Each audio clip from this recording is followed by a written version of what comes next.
Okay, so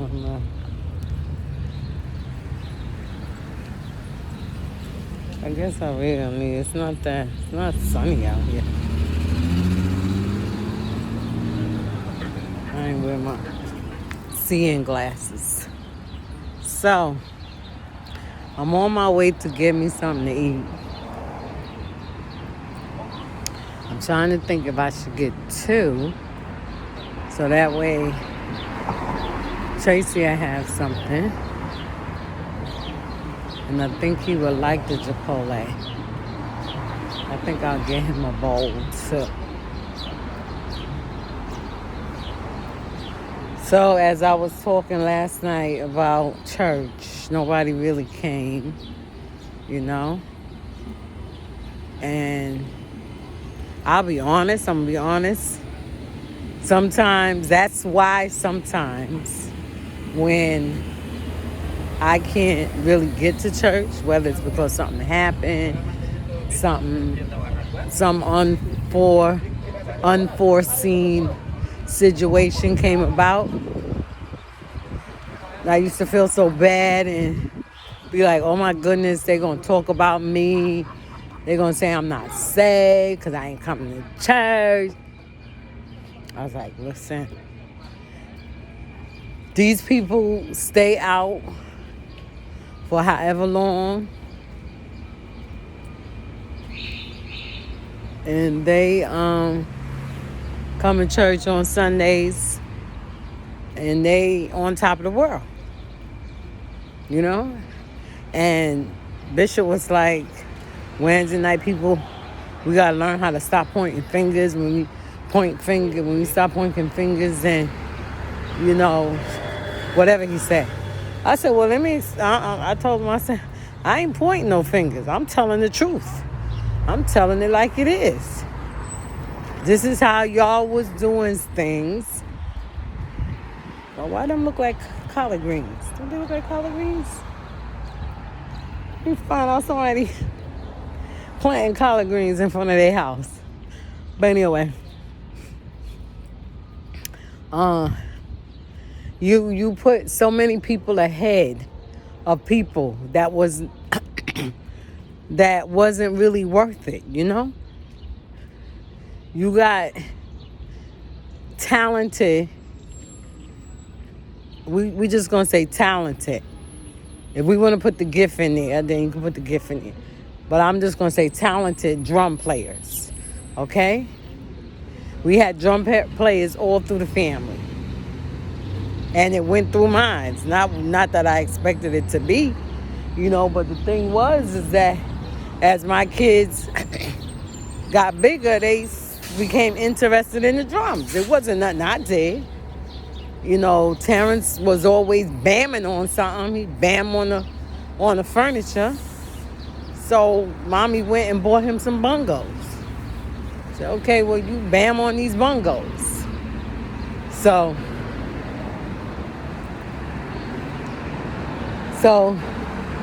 him bamming on the bongos made him able to play drums, I guess. I don't know, but that's what I'm presuming because he became the drummer. He was playing the drums, he was playing the drums, he was playing the drums. After that, my daughter, Mary, she started playing. I never really thought Mary would be a drummer. But Mary played for a little while, right? But when Mary was in the church, Mary was saved.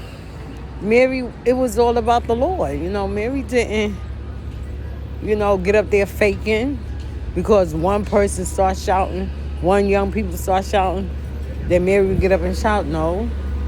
Oh, is that us? No, Mary would shout because the Spirit hit her. To the point where Pastor Glover would say that. Pastor Glover would be like, that's one thing about Mary. You know the Spirit got a hold of her. Because the music stopped and she's still shouting. She got her head down and she's still shouting.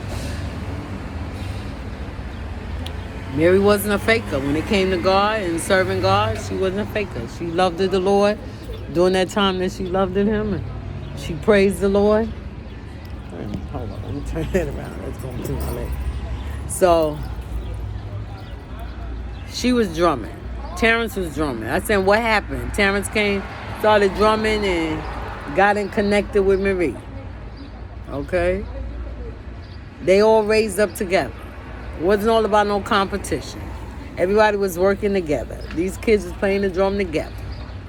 Right? Next thing you know, it became a competition. They wasn't playing it for the Lord. They was competition, playing it to beat the next person like they was going to get the big prize or something. And people would get up in the pulpit. They would make me get up when I was playing the drum. I used to have my eyes closed and go on and pray. Somebody come tap me.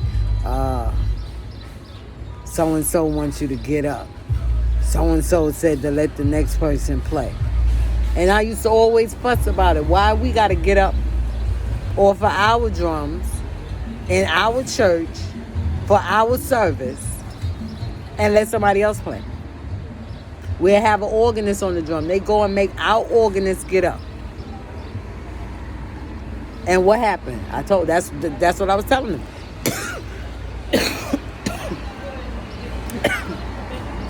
You talking about pointing fingers? No, we ain't pointing no fingers.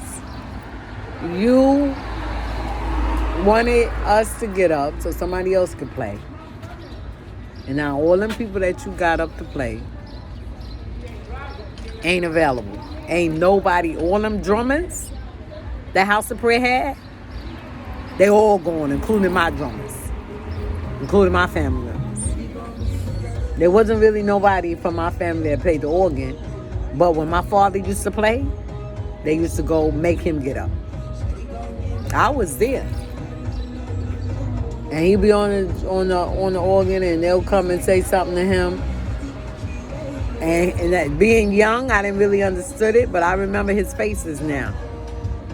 His face would be like the nerve of them. But he would get up and he would walk to the back of the church. And next thing you know, he'd be out the door. To the point where he would come to church and he would sit in the back. This is after his mama. I'm trying to see, this after his mama died. I know this is way after Gaga died. But even if his mama wasn't dead, he would stay in the back of the church. Me and my father would play together. He would get on the drum. He would get on the piano, on the organ, and I'll get on the drum. And we were playing together.